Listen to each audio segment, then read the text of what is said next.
పూర్వకి స్వాగతం.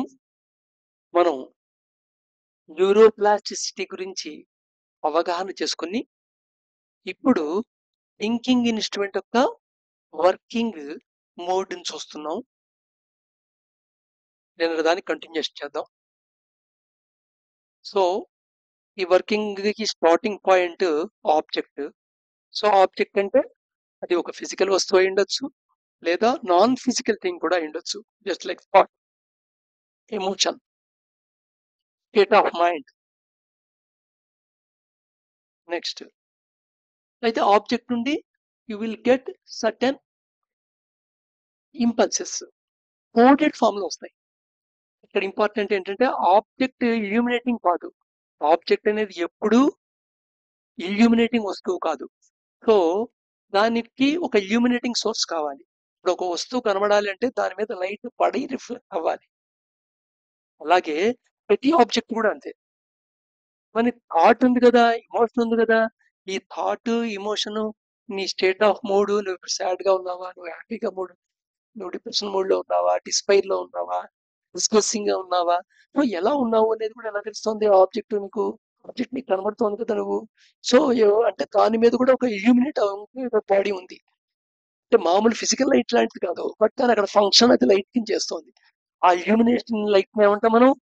కాన్షియస్నెస్ అంటాం. కాన్షియస్నెస్ ను, అవేర్నెస్ ని పర్యాయ పదాలుగా వాడకూడదు. అవేర్నెస్ వేరు, కాన్షియస్నెస్ లైట్. ఆ రిఫ్లెక్టెడ్ లైట్ నువ్వు ఆబ్జెక్ట్ దాని యొక్క ఆబ్జెక్ట్ కోల్డ్ ఇన్ఫర్మేషన్ తోటి రిఫ్లెక్ట్ అవుతుంది కదా, ఆ కోల్డ్ ఇన్ఫర్మేషన్ నువ్వు అవేర్ అంటున్నావు, అవేర్నెస్ అంటున్నావు. So right. సో ఇప్పుడు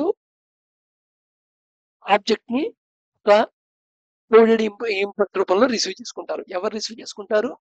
సెన్సెస్, సెన్స్ ఆర్గాన్స్. సెన్స్ వేరు, సెన్స్ ఆర్గాన్ వేరు. సెన్స్ ఆర్గాన్ అంటే కన్ను, సెన్స్ అంటే దృష్టి, సెన్స్ ఆర్గాన్ అంటే చెవి, సెన్స్ అంటే వినికిడి, శ్రవ్యం.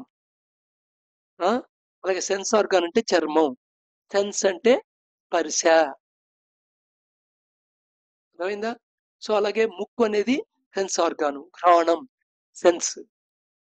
అలాగే నాలిక అనేది సెన్స్ ఆర్గాను, రుచి అనేది సెన్స్.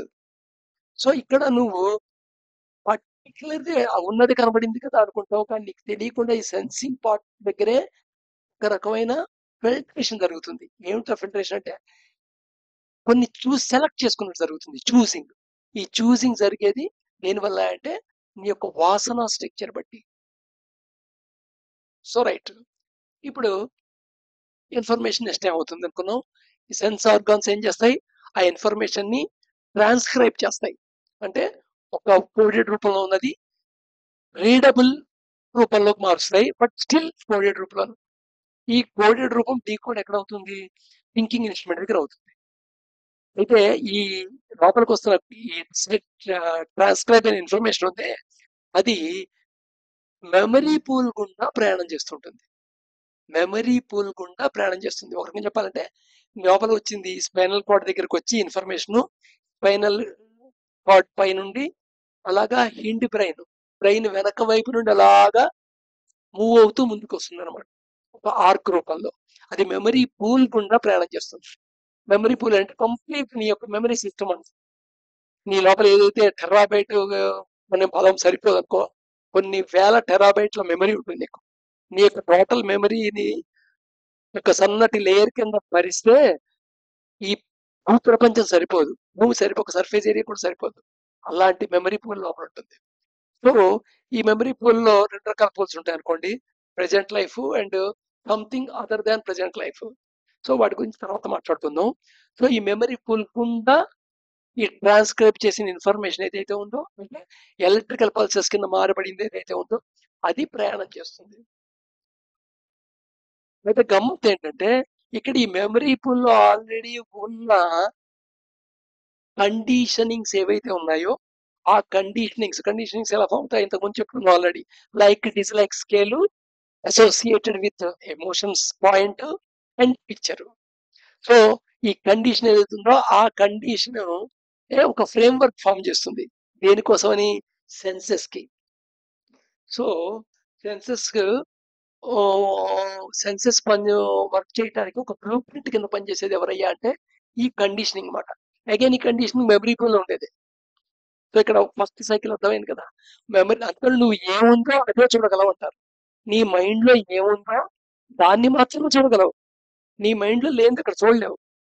ఎందుకంటే ఈ ట్రాప్ లో ఉంటావు కాబట్టి, మెమరీ పూల్ ద్వారాయే వెళ్తుంది, అర్థం చేసుకోవడం ప్రయత్నం చేస్తావు కాబట్టి. సపోజ్ ఇంతవరకు అసలు తమిళ అక్షరాలను చూడని వాడికి తమిళ అక్షరం చూపిస్తే, సపోజ్ వాడు ఆల్రెడీ అంతకుముందు జిలేబీని కనుక చూసినట్టయితే జిలేబీ బొమ్మ వేసారు అంటాడు, ఎందుకంటే ఇంకో మాట్లాడు అలాగమాట. నెక్స్ట్ ఇక్కడ పర్సెప్షన్ అనేది స్టార్ట్ అయింది. అంటే ఇక్కడ థింకింగ్ ఇన్స్ట్రుమెంట్ లో ముందు వచ్చి నేను ట్రాన్స్క్రైబ్ ఇన్ఫర్మేషన్ ని వాట్ ఈస్ వాట్ అని చూస్తుంది. ఇక్కడ పర్సెప్షన్ జరుగుతుంది. ఈ పర్సెప్షన్ లో ఎన్ని లోపాలు జరిగి అక్కడ ఉన్నదొకటి నువ్వు పర్సీవ్ చేసేది ఒకటి అవుతుంది అనే దానికి ఎన్ని నియమాలు పనిచేస్తాయో ఇంతకు ముందు ఒక 4-5 వీడియోల ముందు డీటెయిల్ గా చెప్పడం జరిగింది.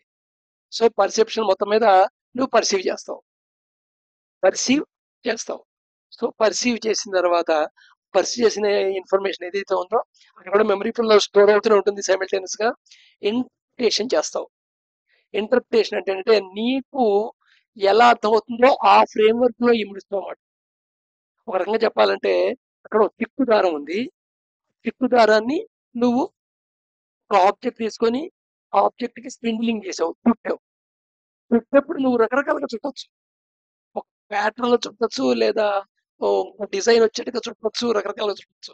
సో నువ్వు ఎలా చుడతావు అనేది తర్వాత ఆ ఇంటర్ప్రిటేషన్ ప్రాసెస్ లో ఆ ఉన్న ఇన్ఫర్మేషన్ ని ఒక క్రమ పద్ధతిలో ఒక ఫ్రేమ్ వర్క్ లో పెడతావు అన్నమాట. ఈ ఫ్రేమ్ వర్క్ లో పెట్టడంలోనే చాలా ఇన్ఫర్మేషన్ మోడిఫై అయిపోతుంది. చాలా ఇన్ఫర్మేషన్ మోడిఫై అవుతుంది. అంటే పర్సెప్షన్ లో కొంత మోడిఫికేషన్ జరిగింది, ఇంటర్ప్రిటేషన్ లో ఇంటర్ప్రిటేషన్ చేసుకునే ప్రాసెస్ లో మళ్ళీ మోడిఫై జరిగింది. సో థింకింగ్ ఇన్స్ట్రుమెంట్ లో ఇంకో మోడిఫికేషన్. సో దాని ఫ్రేమ్ వర్క్ అంటమాట. లోపల ఏం ఫ్రేమ్ వర్క్ ఉంటుంది, ఇంటర్ప్రిటేషన్ ఫ్రేమ్ వర్క్ ఎలా ఫామ్ అవుతుంది, అది నువ్వు మెమరీలో పెట్టుకున్న పిక్చర్స్ మీద ఆధారపడుతుంటుంది. సో అది ఆ లింక్ కూడా చూద్దాం.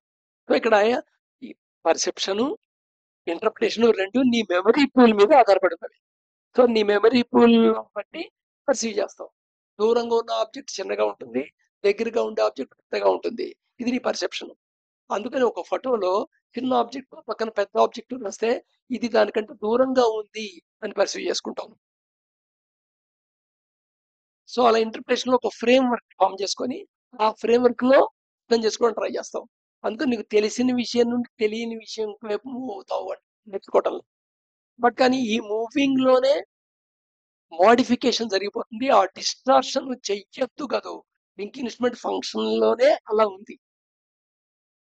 సో ఇది ఎవరి పాపం కింద తీసుకోవద్దు, కానీ ఈ ఇంటర్ప్రిటేషన్ లో కొంత మోడిఫై అయ్యింది అనేది నీ అవేర్నెస్ లో ఉందా లేదా. పర్సెప్షన్ వల్ల నీకు ఇలా కనబడింది, ఇది ఇలా ఉంది కాబట్టి ఇలా కనబడింది అనేది నీ అవేర్నెస్ లో ఉందా లేదా ఇంపార్టెంట్. వన్స్ అవేర్నెస్ లో ఉంటే నీవు యాక్చువల్ ఫిగర్ ఇది నీ పర్సెప్షన్ పరంగా ఇది ఏర్పడింది అవుతుంది. యాక్చువల్ ఫిగర్ ఇది నీ ఇంటర్ప్రిటేషన్ ప్రకారం ఇది ఏర్పడింది తెలుస్తుంటుంది. సో ఎప్పుడైతే నువ్వు ఇంటర్ప్రిటేషన్ నీ పర్సెప్షన్ అనే దాని మీద నువ్వు యాక్ట్ చేస్తున్నావో 100% నువ్వు అనుకున్నది కాదు, నువ్వు అర్థం చేసుకుంది కాదు అనే మైండ్ లో ఉంటావు. కాబట్టి ఆటోమేటికల్ గా నువ్వు రియాక్టివిటీ ఉండదు, రెస్పాండ్ అవుతావు. సో ఈ ట్రైనింగ్ మనం కనుక థింకింగ్ ఇన్స్ట్రుమెంట్ కి ఇచ్చినట్టయితే, అవేర్నెస్ ద్వారా ఇచ్చినట్టయితే నీ న్యూరోప్లాస్టిసిటీ కూడా అలా మోడిఫై అవుతుంది. అప్పుడు నువ్వు ఉన్నది ఉన్నట్టుగానే గ్రహిస్తావు. పర్సెప్షన్ పార్ట్ ని పర్సెప్షన్ లా చూస్తావు, ఇంటర్ప్రిటేషన్ పార్ట్ ని ఇంటర్ప్రిటేషన్ లా చూస్తావు. ఏది యాక్చువల్ గా ఉందిగా చూస్తావు. ఏది అర్థం కాలేదో అది డౌట్ కింద ఉంటుంది, ఏది అర్థమైందో అది క్లారిటీ కింద ఉంటుంది. నెక్స్ట్ తర్వాత ఏమవుతుంది రేపు చూద్దాం.